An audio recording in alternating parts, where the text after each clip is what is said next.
Welcome back, everyone, to another week of Ramban ala parasha. This week we have the great zchus of reading Parshas Pinchas, and in looking for the main story of Parshas Pinchas, I came to realize there is no main story of Parshas Pinchas. Obviously, there's the continuation of the end of last week's parasha, where Pinchas kills the Nasi of Shimon, and God in this week's parasha gives him the Briti Shalom. That's a major story, but it's a very, very small part of the parasha, and we did that last year. Then there's the count of Bnei Yisrael, but then there are different stories. If I was looking for a theme of the parasha, I would say it's literally the preparation to going into Eretz Yisrael. We're on the Ever HaYarden, we're about to go in, and there are these things that Moshe Rabbeinu or HaKadosh Baruch Hu more directly has to say to Bnei Yisrael or has to tell us over. So after the count, which is clearly, how the Nachala is going to be distributed amongst the different families, that's a machlokas Rashi and Ramban, all of a sudden you bump into a strange story, but it's very famous. Vatikravno benot Zelophehad ben Chefa ben Gilad ben Machir ben Menashe lemishpachot Menashe ben Yosef ve'ele shmot benotav Machla Noah v'chagla u'milka v'tirza. Okay, Zelophehad has 5 daughters and no sons. And they come to Moshe, and they say, "Vata'amodna lifnei Moshe v'lifnei Elazar kohen v'lifnei anasim b'chol ha'ida petach chol moed limor." And they say the following: a strange opening. Avinu meit b'midbar. I get that. V'hu lo haya b'toch ha'ida hanoadim al Hashem ba'adas Korach. But he wasn't part of Adas Korach. Ki v'cheto meis uvanim lo hayu lo. He died of his own sin, and he had no sons. And then he had lama yigara, the whole discussion of the Nachala. But the Ramban is focused on, and it's not only the Ramban's question, almost anywhere to look at it, it's so strange for them to say, okay, our father died in the Midbar, yes, but v'hu lo haya b'toch ha'ida hanoadim al Hashem, but he wasn't part of Adas Korach. What's so terrible about that? So this tells us almost more about Adas Korach and Parshas Korach than it does about Parshas Pinchas, but here's where it is. Says Raman, v'hu lo haya, lefi sheba'u lomar b'cheto meit. They came to say he died of his own sin. Nizkaku lomar lo b'chet mitonanim v'lo ba'adat korach shehitzu ala kadosh baruch hu. Haya. Says Rashi. This is Raman quoting Rashi, right? Since they said that he died of his own sin, so they had to say what sin he did not die of. Ela b'cheto levado v'lo hecheti acherim imo. Lashon Rashi. So the sense you get in Rashi is that they want to make it clear that maybe he sinned and that's why he died, but he wasn't a chote umachti. He didn't drag anybody along. He wasn't a rebel. Okay, so that's the sin he died of. But says the Ramban, it's not enough. He says, V'lo piresh lama hayu ba'ot lomar b'chetomet. But Rashi doesn't explain. What's the point of coming, the Bnei Zelophehad coming and saying he died of his own sin? Elisha Tomarna. This is how the pasuk should have read. Avinu meit b'midbar, uvanim lo hayu lo. Right? What does his sin have to do with it? Why do you have to identify and establish that he died of his own sin? All the Jews died in the midbar. The whole Yotzei Mitzrayim died in the midbar. Who has to get into the details? Ki kein haya hara'ui leheomer. That's what it should have said. Aval al da'at rabotenu hutzruchu lomar shelo haya ba'adat korach. No. But Chazal say, and the Ramban buys it, and it's something that's really almost mukhrach in the psukim, that they pointed out that he wasn't part of Adas Korach. Why? Lefi she'adat Korach lo haya lahem chelek ba'aretz. No, part of the punishment of Adat Korach is that they were not zocha to any nachla. V'chein lemitlonenim sheba'adat Korach. Ki nishma zeh b'im ba'am mi beit v'kinishma zeh ba'am mi beit inosham Moshe. The people knew that if you were part of Korach's group, you weren't getting a nachla in Eretz Yisrael. V'chein pirsh Rabbi Avraham. That's what the Ibn Ezra says. V'amar chashvu habanot ki lo yirshu hanoadim al Hashem. Right? They knew if you were part of the Adat Korach, if you challenged HaKadosh Baruch Hu, then you're not going to get a nachla in Eretz Yisrael. That's part of the punishment. And now that would be enough of an answer, but now the Ramban reveals even more about what he thinks. And again, I think it's hard to think otherwise. He says, V'da'ati b'derech hapshat. He said, I forget the medrash. He said the pshat is She'amru kacha, that they said this, if our father is part of, if Zelophehad is part of Adas Korach, we're not going to get anything. Ba'avur shechashvu shemoshe Rabbeinu hayasone adat Korach yoter mikol achotim shemetu bamidbar. They knew, and the Ramban says shechashvu, but he doesn't say they were wrong. The sense you get was that the fight between Korach and Moshe Rabbeinu was a hurtful personal fight for Moshe Rabbeinu. It's not fair to call it a fight. Moshe didn't fight with them. But the idea, says the Ramban, is that anybody who experienced it knew that Moshe Rabbeinu may be the greatest person who ever lived, according to the Ramban at least. But things that hurt him, hurt him.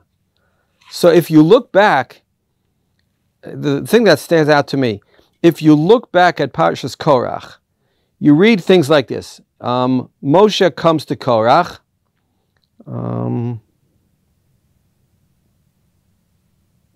Vayakam Moshe vayelech el Datan va'aviram, which is synonym for Korach, I suppose. Vayelchu acharav ziknei Yisrael vayidaber el ha'idei lamor suru no me'ala alei ha'anashim ha'rishaim ha'ele va'al tigu b'chol ha'shadlahem penti safu b'chol chatotam. Okay?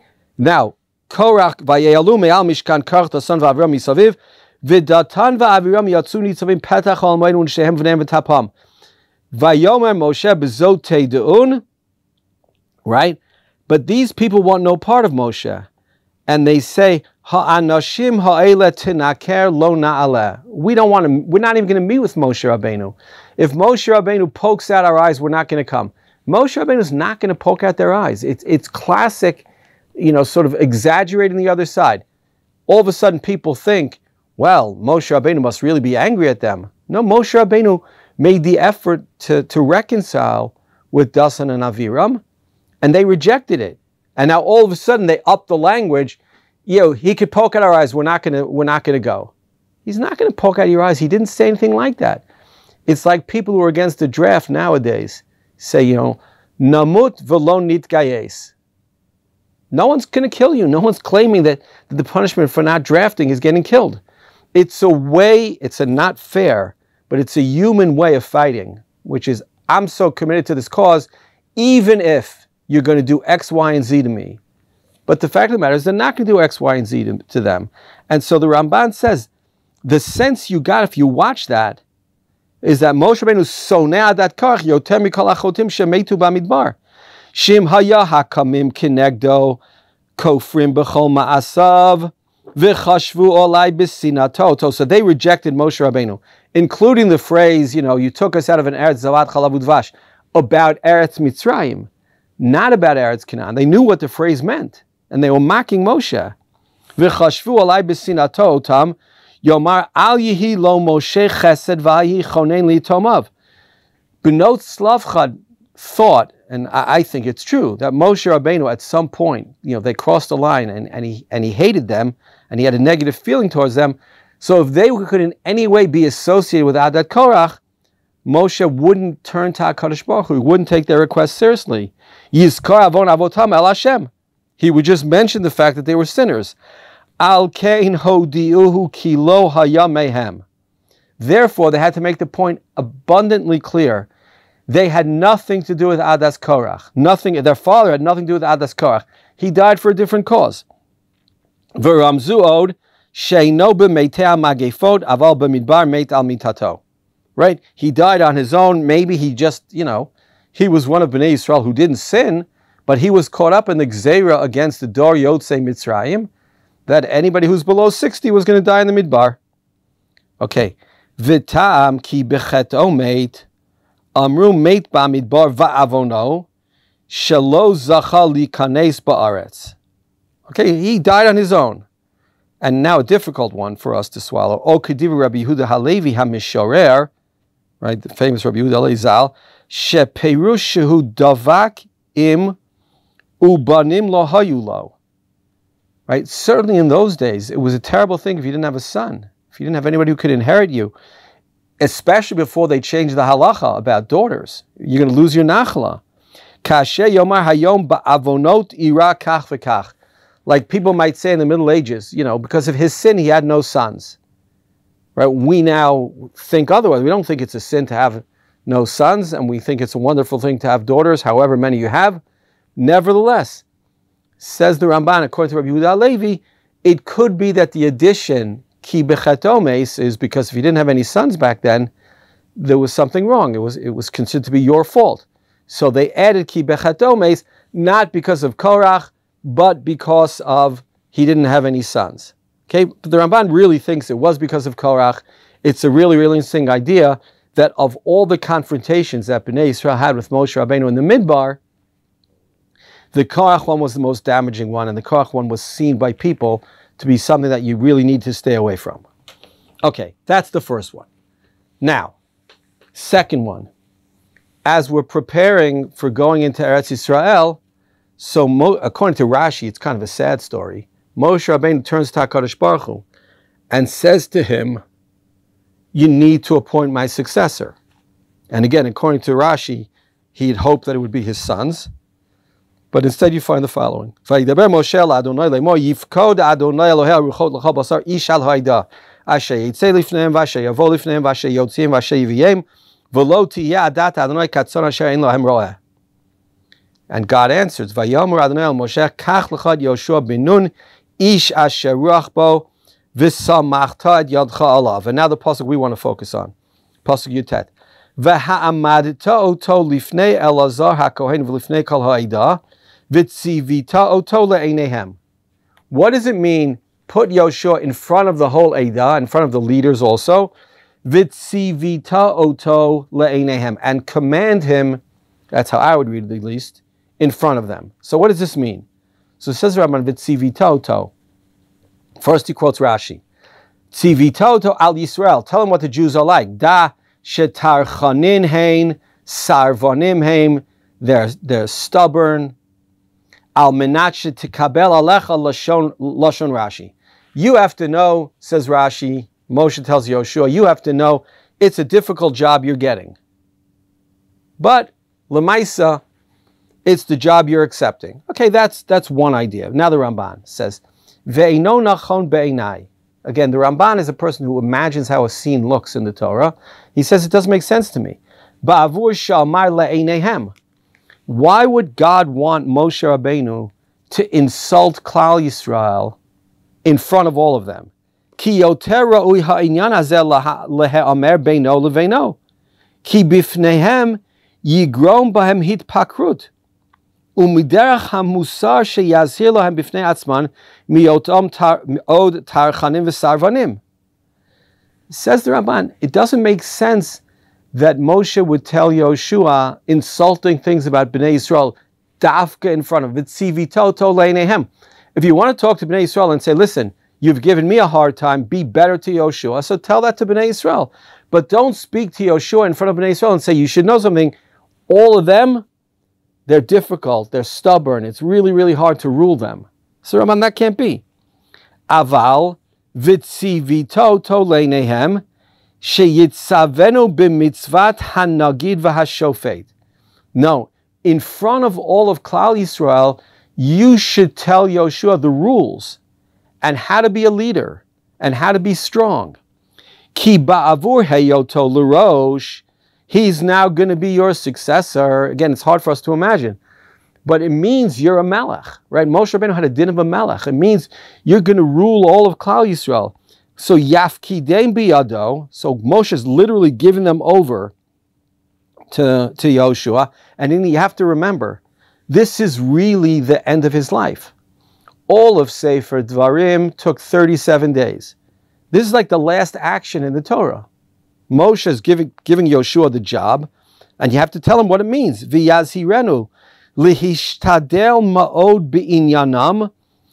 Right, you have to try really, really hard with whatever's on their minds. V'lihiyot nilcham milchamot Hashem. Part of the job is to lead them into battle. Right, Moshe didn't literally lead them into battle, but he certainly stood up and kept his hands raised and was a symbol for them. V'yihiyehu hamotzi v'hamevi otam. Ulihizaher bidvar hamishpat. Right? You have to be the person who takes them in Masaot and brings them back. And you have to be the person who judges them. It's a real responsibility. Yes, it might be a great honor, and it's hard to imagine a greater honor, but it's a real responsibility. And the Ramban says, HaKadosh Baruch Hu tells Moshe Rabbeinu, tell Yehoshua all of these things in front of Bnei Yisrael. And there's something really wonderful about that, because when Bnei Yisrael are watching and listening, they're seeing how serious a job this is. They're seeing how much responsibility Yehoshua is taking upon himself. This should be in front of everybody. These people will remember that Moshe told Yehoshua all the things he had to do and all the responsibility he was taking upon himself. At some point, maybe Bnei Yisrael say to themselves, you know what? We should help. We should be less difficult. We should be more trusting.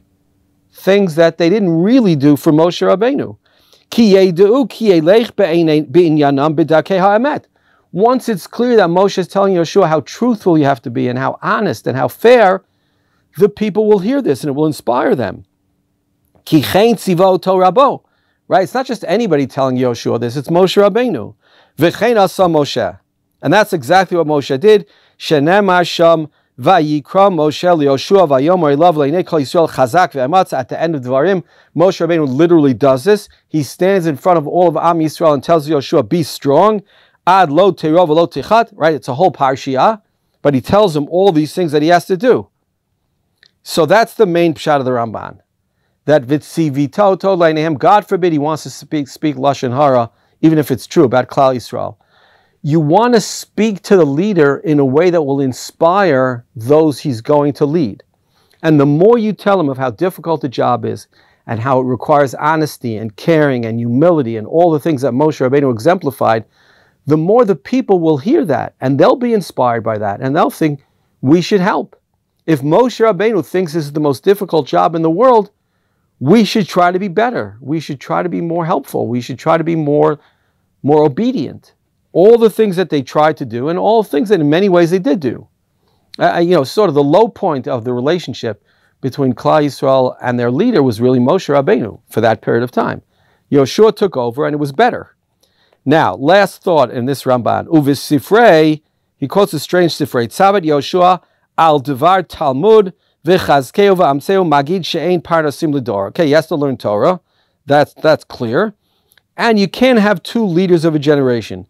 Ve'elu mitzvat hanagid sheyet takif v'lo yirat ha'am. You need to be the one leader, and you need to be strong. You can't be influenced by Bnei Yisrael. Ulufi da'ati b'pshat ha'katuv ta'am v'tzivito to le'einehem hu haminui.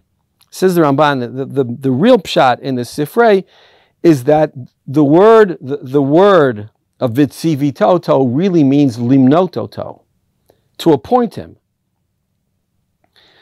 Liyot nagid alehem klashon miyom ashet siviti oti lihiyot nagid. Right, that means the day I was appointed. V'chein vayitzaveu Hashem lenagid alamo. V'chein lemin hayom ashet siviti shoftim alami Yisrael. Literally, says Ramban, it means limnot, miniti, the day I was appointed. So that's what happens in front of Klal Yisrael. But the second part of that Ramban is that to be a good leader, you have to be strong.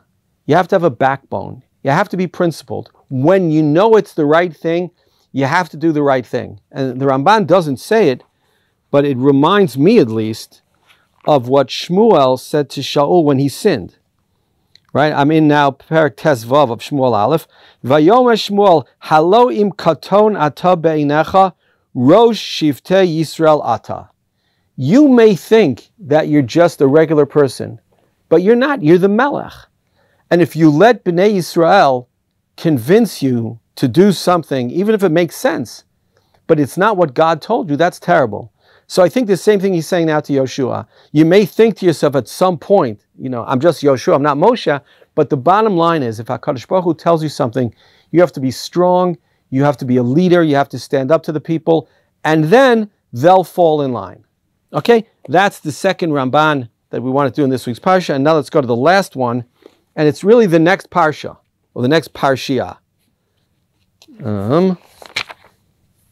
Says the Torah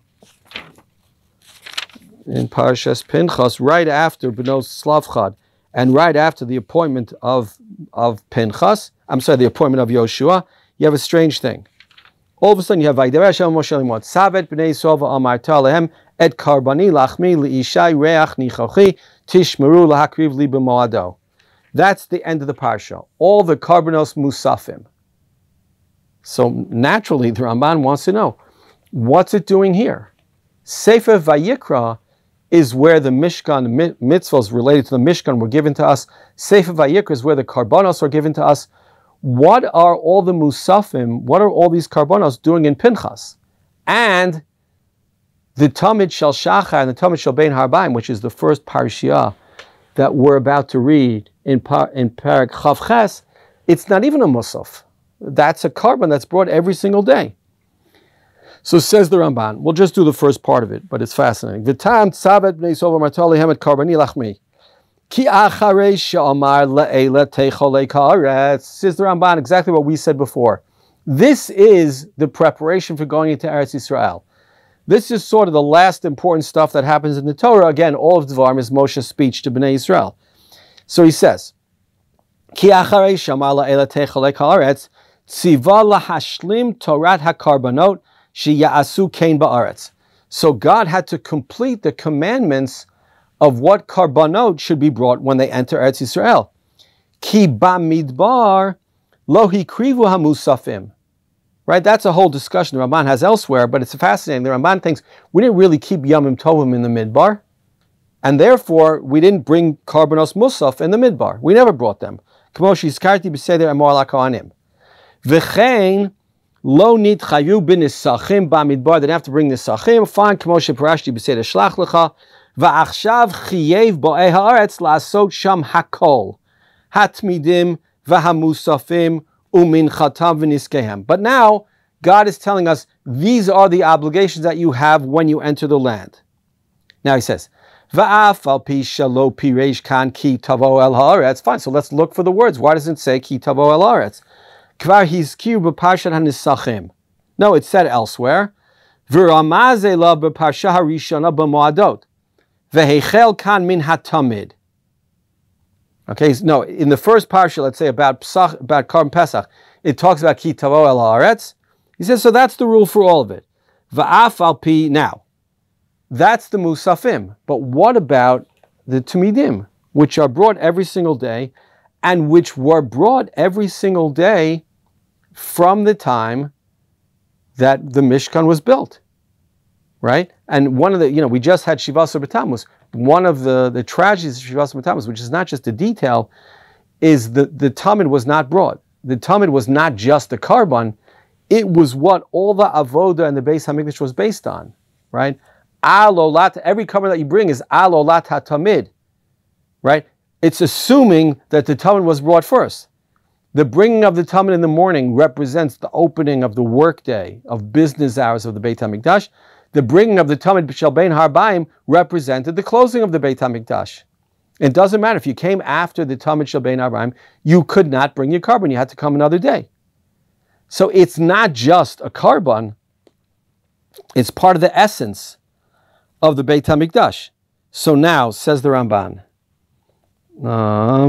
Vehechel kan min hatamid, va'af al pi shenizkar b'parshas va'ata titzaveh. Right? We already were commanded in the Tamid. So why does it have to be repeated here? Hachziro liyot hakol sidur b'parsha achat. Says the Ramban, and you may think it's a Balabatish answer, but sometimes the Balabatish answer is the right answer. He says, God wanted all the major karbanot in the same place. Right? It is helpful for us.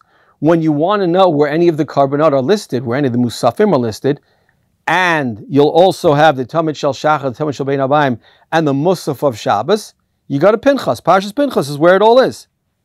V'Rashi katav, hi haita azhara limeha miluim. V'kan tziva l'darot. Right, Rashi has a more technical answer. No. In Tetzaveh, the command was not to bring the Tamid Shel Shachar and the Tamid Shel Bein Harbaim every single day going forward. The command was to bring it during the 8 days of the Miluim, when you're preparing for the Mishkan.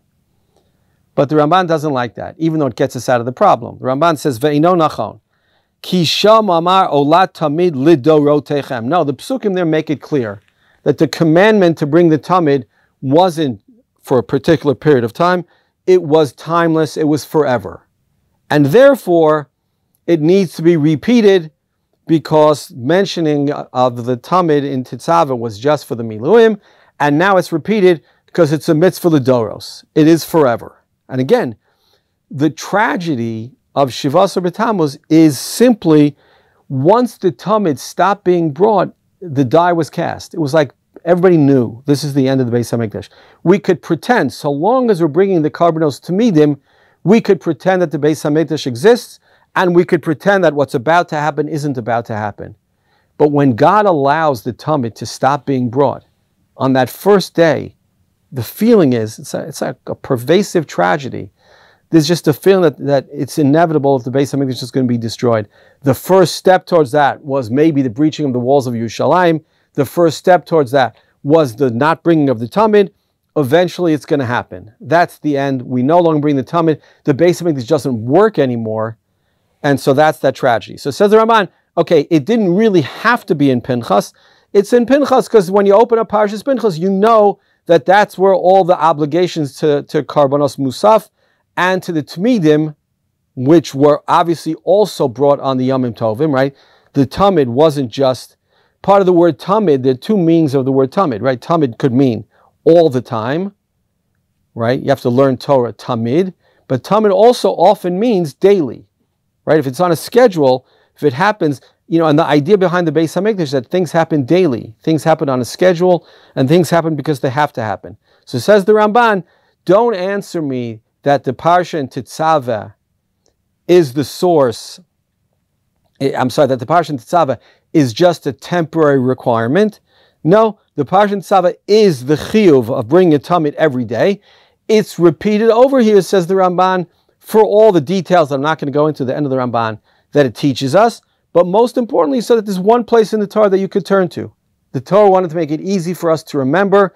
Parshas Emor is the description of the Moadot, or the Moadim, and Parshas Pinchas are the musafim that have to be brought on the special days, plus the Tamid Shel Shachar and the Tamid Shel Bein Harbaim, and we'll always know where they are because we go there. And when Bnei Yisrael are about to go into Eretz Yisrael, it makes sense, literally standing on the banks of the Jordan, that God tells us these are the karbanot that you don't have to bring in the midbar, right? I guess it's kind of obvious because he's telling us this when we're about to go into Eretz Yisrael. But the second point of the Ramban is that they didn't celebrate Yomim Tovim, and they didn't bring the karbanos musaf for the holidays in the midbar. God only gave it to to us now, and going forward, that's a chiyuv, as if it said v'chi tavo el haaretz. It doesn't literally say that, but says the Ramban, that's the point. It says it later on, and it goes on all the karbanot. Okay, we did 3 Rambans today. All 3 I think were interesting. One benot Zelophehad, why they mentioned how their father died, and why Moshe may have hated Korach and would not have otherwise been sympathetic to their position had he thought that was going on. The second one is the appointment of Yehoshua, very important, to speak to Yehoshua in front of all of Am Yisrael so that all of Am Yisrael hears how difficult it is and the lessons, and for Yehoshua to be a strong leader. And finally, what are the karbanos Tamidim doing in this week's parasha? The answer is, it's necessary for us to get the musafim before we go into Eretz Yisrael, and if we're getting the musafim, we should get the Tamidim also so that they'll all be in one place. That's it for this week. Yashkach to everybody. Shabbat Shalom, and see you, God willing, next week.